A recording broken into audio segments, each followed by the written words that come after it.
મિર્ચી morning.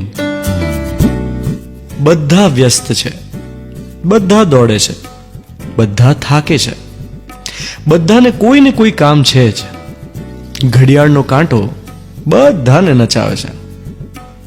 બધા વ્યસ્ત છે, સમય બદલાયો છે, સુવિધા વધી છે, ઝડપ વધી છે, ગતિ વધી છે, મતિ ઘટી છે, શહેર વધે છે, ડિસ્ટન્સ વધે છે, નોઈઝ, ભીડભાડ, કે હાવ હાવ ભાવ ભાવ આ બધું વધે છે.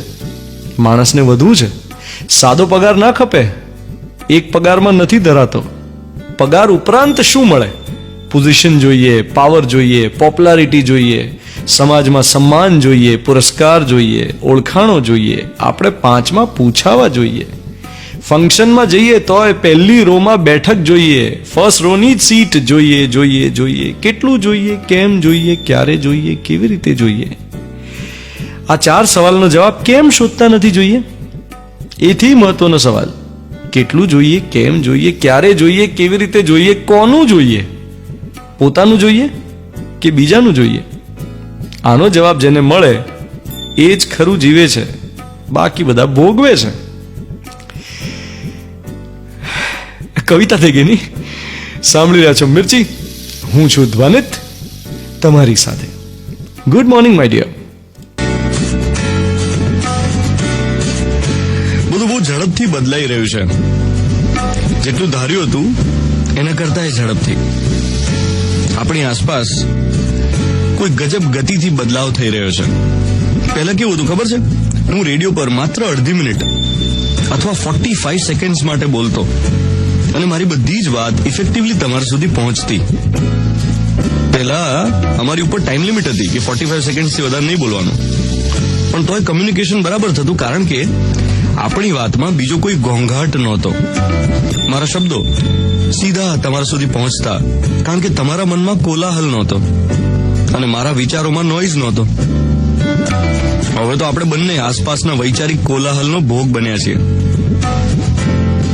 તમને આ વોટ્સએપ કમ્યુનિકેશન નડે છે સતત, અને મને કોન્સ્ટન્ટલી ઇન્ટરનેટનું વૈચારિક અતિક્રમણ નડે છે. આપણા મન થોડા વર્ષો પહેલા ખાસા એવા સ્થિર હતા, હવે અતિશય ચંચળ થયા છે. થયું એકચ્યુઅલી ઊંધું, આમ થવું જોઈએ, પણ થયું ઊંધું. જે થવું જોઈએ એના કરતા સાવ જુદું થયું. અચ્છા, જરા જુદી રીતે સાવ વિચારીએ તો ભૂતકાળમાં જે બાબત બહુ મોટો સદગુણ ગણાતી, તે લોકો વખાણ કરતા, એ વેલ્યુ આજે હાસ્યાસ્પદ થઈ ગઈ છે. જેમ કે ગાળ ના બોલવી, એ વાત એક જમાનામાં સભ્ય સમાજનું પ્રતીક હતું. હવે દરેક વાક્યમાં ગાળ બોલનારા લોકો છે અને ફિલ્મોમાં સહજ થઈ ગઈ. જેમ કે એક જમાનામાં જુગાર ન રમવો, એ વાત સદગુણ ગણાતી, અને હવે જે ના રમે એની બધા ઉડાવે. જેમ કે ચલો ને રૂટીનની વાત કરીએ, સમયસર ઊંઘી જવું એક નિયમ હતો, અને હવે કોઈ એમ કે હું 10 વાગે ઊંઘી જાઉં છું તો એ મજાકને પાત્ર બની જાય. એક સમય એવો હતો કે જયારે સ્મોકિંગ કરનાર છોકરા સાથે કોઈ છોકરી લગ્ન કરવા હા ના પાડે, અને હવે સોશિયલ ડ્રિંકિંગ પણ વેલકમ છે. પહેલા કેવું હતું? કરપ્શન કર્યા વગર નીતિમત્તાથી પૈસો કમાનાર ગર્ભ શ્રીમંત લોકો હતા, જે સદાચારથી જીવતા. એટલે પૈસો ખૂબ હોય પણ એમનું આચરણ સદાચાર વાળું હોય. અત્યારે પૈસો હોય અને ઉડાવો નહીં ને તો સાહેબ લોકો તમને મૂર્ખ ગણે કે કમાય જશે એના માટે. તો આજનું મોર્નિંગ મંત્ર,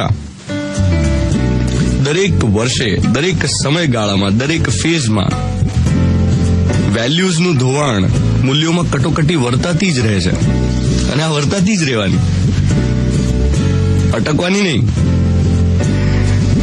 જિંદગી સરસ મજાની બરફી, જેની મીઠાશ ધીરે ધીરે ઓછી થતી જાય, ગળપણ ઓછું થતું જાય, અને શુદ્ધતા એ કટોકટીમાં રહે.